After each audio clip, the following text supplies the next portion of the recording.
काम बिगाड़ा। 3 बहुओं के रवैये से सासू माँ बहुत परेशान थी। दरअसल बात ये थी कि तीनों बहुओं में किसी बात को लेकर अनबन हो गई थी।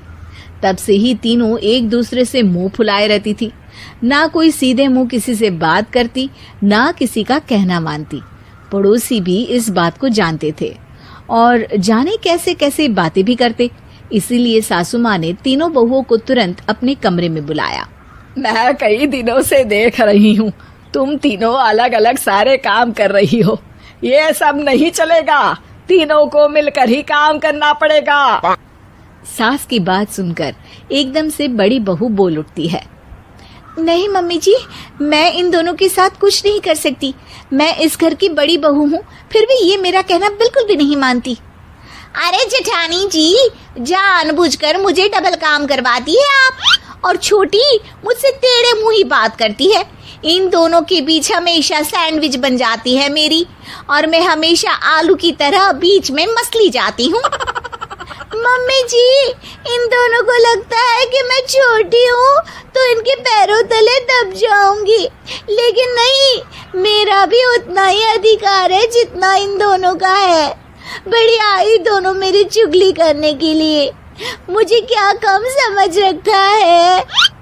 तीनों बहू एक दूसरे से बहस करने लगती है और सास दोबारा ये देखकर टेंशन में आ जाती है और सबसे कहती है, चुप हो जाओ, अब से तुम तीनों सारे काम एक साथ करोगी। आंख बंद करके एक दूसरे की बात सुनोगी। तुम तीनों इस बात को गांठ बांध लो, वरना अगली छुट्टियों में तुम्हारा अपना मायके जाना कैंसिल। सास की बातें सुनकर डर के मारे तीनों हामी भर देती हैं। जी मम्मी जी, मैं समझ गई। हाँ मम्मी जी, जैसा आप कहें। आप जो कहेंगी मैं वही करूंगी। तीनों बहू सास की बात को गांठ बांध लेती है और वादा करती है कि अब से सारे काम वो तीनों एक साथ मिलकर ही करेंगी। ये सब देखकर सास खुश हो जाती है और वहाँ से चली जाती है। नीचे जाकर वो देखती है कि घर में शर्मा जी आए हुए होते हैं। सास जोर से आवाज लगाकर कहती है, अरे बहू, जरा चाय बनाकर तो लाना, शर्मा जी आए हैं। सास की बात सुनकर तीनों बहू तुरंत किचन की ओर भागती है और चाय बनाना शुरू कर देती है। मुझे तो एकदम मसाले वाली कड़क चाय पसंद है, तो हम शर्मा जी के लिए मसाले वाली चाय ही बनाएंगे। अरे नहीं दीदी, गर्मी के मौसम में मसाला चाय कौन पीता है? मैं तो शर्मा जी के लिए इलायची वाली चाय ही बनाऊंगी। ये कैसी बात कर रही हैं आप दोनों?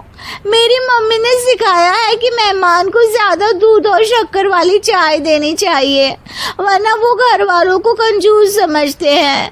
तो मैं तो शर्मा जी को ऐसी ही चाय दूंगी। तीनों बहुएं अपने अपने तरीके से चाय में शक्कर, मसाला, पत्ती सब डाल देती है। उबलने के बाद तीनों मिलकर चाय बाहर लेकर जाती है और शर्मा जी और सासू माँ को देती। चाय पीने के बाद शर्मा जी सासू माँ को देखकर शर्मा जाते हैं और शर्मिंदा महसूस करते हैं कि आखिर उन्होंने चाय पीने के लिए हामी क्यों भरी। सासू माँ भी चाय पीना शुरू करती है और कहती हैं, अरे बहू, ये कैसी चाय बनाई है? चाय है या मीठे दूध की बासुंदी? हाँ, चाय अच्छी नहीं लगी क्या? कोई बात नहीं, हम पराठा बनाकर लाते हैं। चलो चलो अंदर। हाँ हाँ चलो, हाँ आती हूँ मैं भी। नहीं नहीं, मेरा पेट चाय ने ही चौपट कर दिया, वही काफी है। पराठे से पोपट नहीं करवाना, मैं तो चलता हूँ। शर्मा जी चुपचाप पतली गली से निकल जाते हैं। अगले दिन सास बहुओं से कहती है, अरे बहू, जाओ जाके ऊपर के गेस्ट हाउस की सफाई कर दो। कल हमारे यहाँ मेरे दूर के रिश्तेदार आने वाले हैं, तो पूरे कमरे को चमका देना, समझी? तीनों बहू सास की बात को मानकर ऊपर सफाई करने चली जाती हैं और तीनों कमरे की सफाई चालू कर देती है। बड़ी बहू मकड़ी के जाले साफ करती है, तो बीच वाली झाड़ू लगाना और छोटी वाली सर्फ डालकर जमीन धोना शुरू कर देती है। अरे दीदी, जेठानी जी, अभी मैंने पूरी फर्श धोई और आप फिर से धूल नीचे गिरा रही हैं।